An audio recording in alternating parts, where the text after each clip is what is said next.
serious are we about cricket in the West Indies?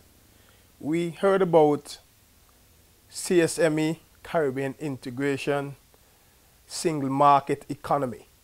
But all of these makes politicians sound good, look good, like if they really want to integrate the Caribbean.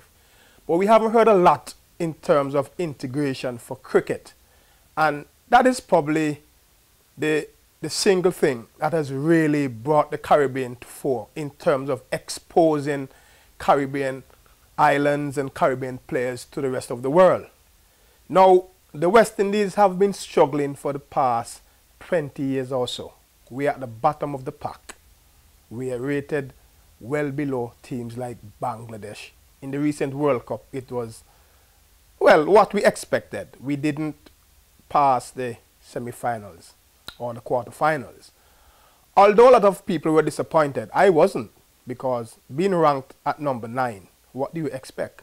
We haven't beaten any of the teams that ranked above us since 2009. So we haven't beat any of the Australias, the England, and so forth. But the people in the Caribbean still have some hope. What about the people who actually administrate the cricket? Do they have any interests, or do they have their personal interests? Quite frankly, if we look at the trend of things, we see that it is all self-interest. How can we move forward in terms of structuring our cricket, structuring our administration? We don't have to reinvent the wheel. All of the first world nations, the Australias, the Englands, they have modules, they have programs that we can follow. But it seems to me like somebody want the title to say, I saved West Indies cricket. I brought it back. That is not going to work. A recent interview by Jimmy Adams suggested that the WICB structure and the whole organization is archaic. I want to agree with Jimmy Adams. He mentioned that there are people who are making decisions. They are making Toyota decisions. But at the end of the day, they want Rolls-Royce performance. It can't work. It has to be one. If you're making quality decisions, you will get quality performances. If you're making poor decisions, which we are making, our cricketing decisions over the last 20 years or so have been very poor. And as that, we are now seeing the result. Poor cricket, poor cricketers. We added the CCC to the teams that participate regionally.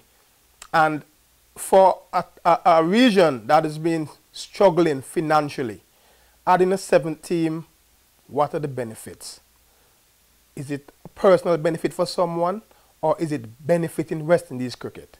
We heard Andy Roberts in his interview Saturday when the West Indies lost to India in Antigua, and he didn't agree that the CCC was a great choice. I agree with him. I don't think it is a wonderful choice.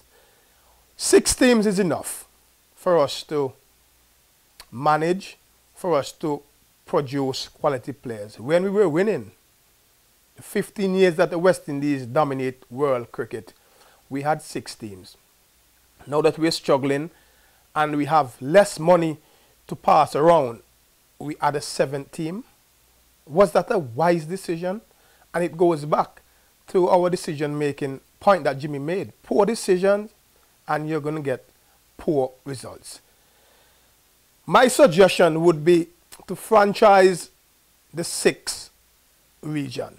Leeward Islands, Windwards, Jamaica, Trinidad, Guyana, Barbados. If you look at the NBA structure, and I am not saying that we are America, but the fact that they are private entities, they're not run or they're not controlled by politicians, by the government, they act independently, they function well. And we have to look in that direction in terms of our cricket. We have to get away from the Barbados, the Leewards, in terms of players when they get onto the West Indies team. We have to make sure our best players get on the field. And how do we do that? We go back to single market economy. not just for politics, but for players. Why can't a Barbados coach come from Antigua? Why can't the guy who's captaining the Leeward Islands come from Jamaica? Coaches, if they're thinking about West Indies cricket and West Indies players, should be able to go around and offer contracts to any player from anywhere. It is in the West Indies. It happens everywhere else except the West Indies. And until we do that, until we stop being territorial, and until we stop being insular, we are going to be struggling for a long time. Once you're from the West Indies, you should be able to play for any team in the Caribbean. You should be able to coach any team or manage any team and captain any team. We have to be open-minded. We have to be real. We have serious challenges in terms of our small-mindedness. And not because we're from a small area. At one time, we were dominating world cricket. It was a matter of time every time we play a match as to how long it's going to last before we win it. And because of our thinking, because of our micromanaging from administrators, we're now at the bottom of the pile. And we have to turn that around. Our thinking, our structuring is so important.